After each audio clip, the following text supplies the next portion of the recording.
Hello.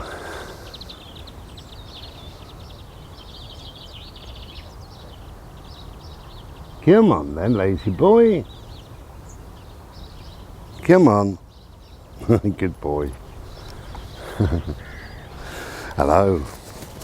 So, if you're in self-isolation, or what do they call it, social, whatever they call it, begins with D and I can't remember. But anyway, keeping away from people. If you're in self-isolation, if you're working from home and it's a new thing for you or whatever, or if you're off because your kids are ill or you're worried about stuff, or if you're elderly, whatever, if you're in self-isolation, what do? Come on.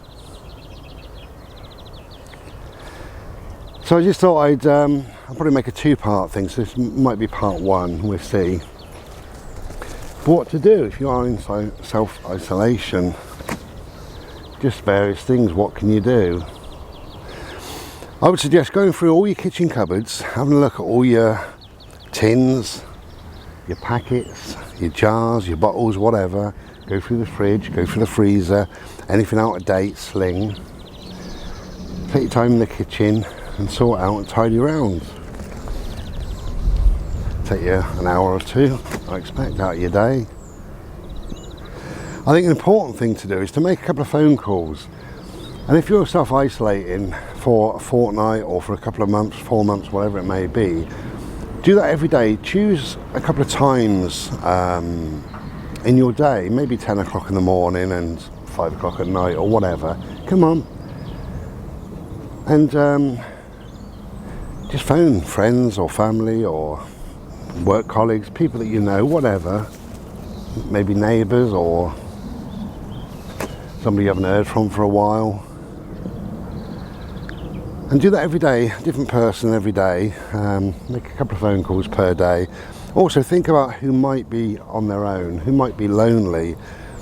Think of anybody that's self-isolating that you know normally has depression or anxiety or some underlying illness or something like that. And just make those phone calls. People will be very, very glad to hear from you. Do that twice a day, every day. Of course, another thing you can do, if you've got a dog, get out with your dog. If you haven't got a dog, go out for a walk. If you don't want to walk, go out for a drive. Lots really that you could do just to fill a few hours of the day so you're not so bored. Of course you could watch telly, I suppose, and go on the internet, listen to the radio, read a book, things like that. Another thing that you could do, because now you've got the time to do it, if you've got any CDs, like a CD rack or shelf or a bookshelf or DVD shelf or whatever, get all of them lot out, the whole lot. Give them a bit of a clean up with a feather duster or something. Maybe put on your favourite CD or a CD that you think, oh yeah, I got that. I haven't heard from that for a while, or listened to that for a while. Or watch a film if you've got a DVD, maybe read a book. Think about, could I give some of these away, perhaps, you know? Could I box them up and at a later stage give them to a charity shop? Maybe put them all back in a slightly different order, just to make it look a bit different, feel a bit different. And while you're at it, you could do that to pick a room, you know, and could you move it around, maybe move the furniture around? Could you just make it have a different vibe, a different feel? You could also decorate, couldn't you? If you got some paint or paper or whatever, you could sort of titivate. What I'm going to do when the weather's a little bit better, I've got some fence paint, and I'm going to paint the sheds and the fence and all the rest of it when I can be bothered. Anything to whittle away the day, and also to make those phone calls. I think that's an important thing. Just keep making those phone calls. If you get outside, get outside. That's good for the soul. Hello. Now, another weird thing that you could do, and it's not maudlin and thinking about death and all the rest of it, but your will. Have you written a will, or could you update your will? Go through it, go through the paperwork. Is everything correct that you wanted to put in there? Have you put any bank accounts you may have, put their numbers and the sort code, make it easier on your loved ones if this way, if something does happen to you now or in the future. Could you update that? Could you change it in some way? And when you've done that, ring one or two trusted people, your friends or your family or whatever you've got in your life, and say, you know, I've updated my will. Don't worry, you know, I'm not going to peg it out right now, but I've updated everything, and I just wanted you to know that if and when the time comes, this is where my will is. I keep it in this particular place. So at least now you know. So weight off your mind more than sort of worrying about death or worrying about where your possessions may go or your dog may go or any money you've got may go. Come on, love. It's just an idea, really. I think there's lots that you could do. You can also you can do online crosswords and puzzles and anagrams, and you can play games and things like that. You can do a herp.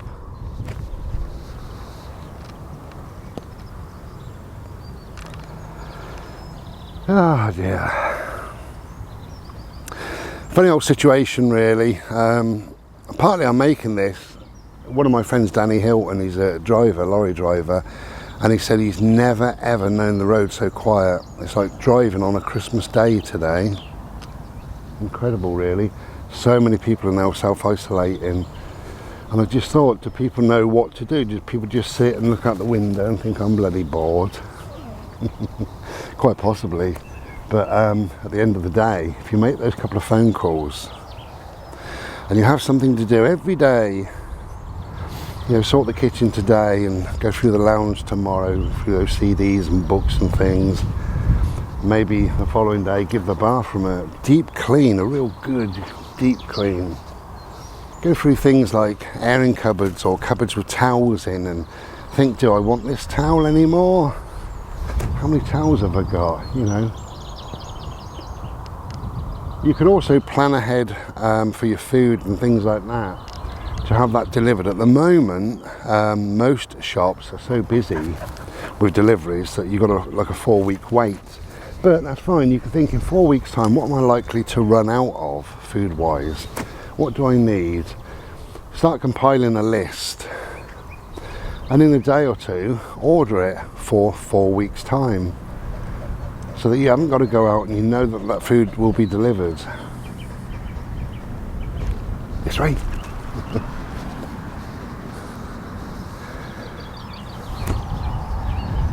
But with self-isolation, you can still go out. You can go out for a drive, no problem. Take yourself out for a walk, play with your dog if you got one, things like that. There's still quite a lot that you can do, I think. And maybe plan a day or half a day out in the car, you know. Most cafes and stuff are closing, I believe, so have you got a flask, or can you make a Slurpee or take a bottle of water with you or something like that, or maybe a sandwich even. Go and sit at the coast just for a couple of hours.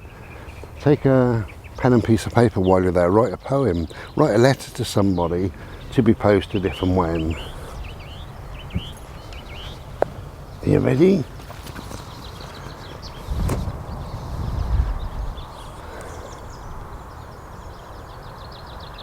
Could you start a new exercise regime? Even if it's in the house, could you do 10 press-ups in the morning and 10 in the afternoon and 5 sit-ups whenever? Could you, in your garage or your shed, have you got something like a set of weights or an exercise bike that's been sat there gathering dust, or anything else that you could think of? Online, could you learn how to meditate, how to do yoga? Could you start following a program? incorporate that into your morning. Say every morning I would do 20 minutes of yoga or 20 minutes of meditation or some form of exercise, or I go out every afternoon for 1 hour and I'll just walk for that complete hour without stopping. Could you order a Fitbit watch or something like that to keep you up to date on what steps you're doing, how your health is improving? Could you order some scales if you haven't got them? Weigh yourself once a week with your new exercise regime, just see how you're doing.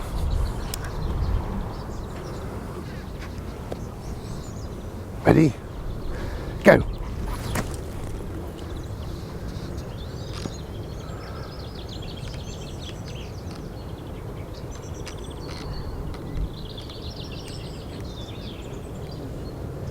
Could you sort out through your schedule, your garage, your spare room,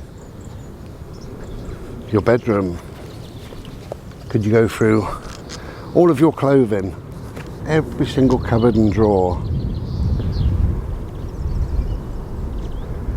Try stuff on, see what fits, what doesn't, what you want. And again, box it up along with the books or CDs or DVDs for a charity shop if and when. Obviously don't go out there to the charity shop just yet, but if and when, plan ahead. Ready? Oh, good boy.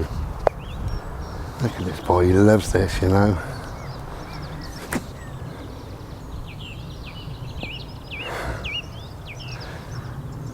Beautiful. Are there any little tasks, little jobs that don't involve going out but you could do around the house? Buy new carpet. Move all the furniture to one room, lay the carpet yourself, even if it took you a day or a week. Whatever. Have that delivered to the house so you haven't got to go out for it.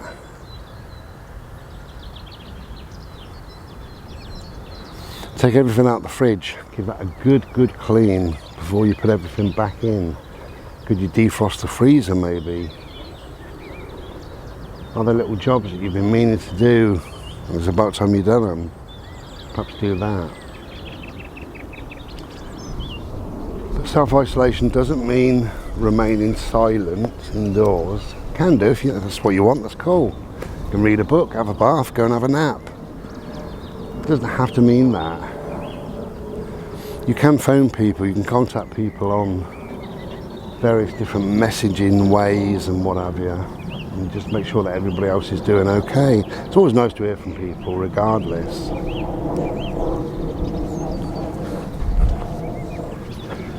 Do you have a book you've been meaning to read and you've never got the time, you just don't get round to it?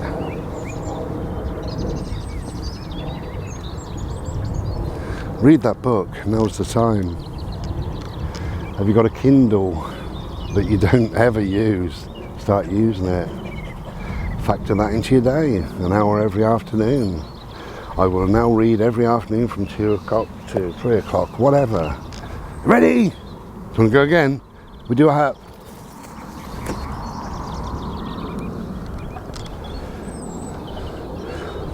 Oh, it's up to you, isn't it? What you do in your day, how you feel your day, and what have you. But I think self-isolation, for those that are not reclusive, for those that don't normally spend a lot of time on their own, can suddenly be shit, what do I do now? You know, because the first day of self-isolation is lovely. You spend half the time in bed, have a long, relaxing bath and watch some rubbish on telly. But after the third or fourth day of doing that, you drive yourself a bit potty. You could also meet up with a friend outside, couldn't you? Say, should we go for a bimble? Or if that cafe's open in the park, should you wrap up warm and go and sit outside and just have a coffee for an hour and a chat? You don't have to sit right next to the person, you can sit opposite them, keep that 6 foot distance and just sit and have a chat. Come on, mister. Oh, you look like a little train. What are we doing?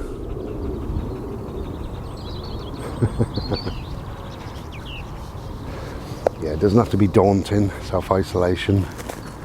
Social distancing, that's the D that I was thinking of as well. They call it social distancing. I mean, I've social distanced from people for most of my life, really. I prefer my own company on the whole. Got no problem with being alone. I don't get lonely, although I'm alone. There's a huge difference between alone and lonely. And if you're a person that has lots of friends and a busy job and you suddenly find yourself isolating, yeah, of course you could find yourself quite lonely. So again, make those phone calls. As I say, it doesn't mean not hearing from people. There's a lot you could do. Could you make some food? Could you make some jam? Or have you got enough stuff to make some pastry, some pies, or a couple of cakes or something like that? Could you whittle away an hour or two preparing a nice meal in the kitchen? Up, ready.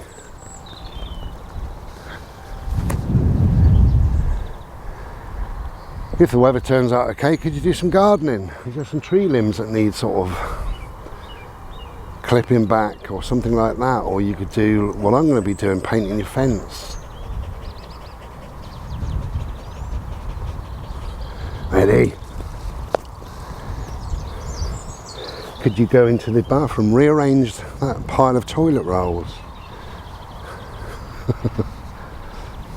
Could you phone your friends and neighbours and say, look, I've been silly, I got involved in the toilet roll escapade, I've got far too many, would you like some? I'll walk down the road and I'll leave some at your back door. Could you do that? Could you phone your neighbours and say, are you okay? Is there anything that I can do? Is there anything you need that I might have?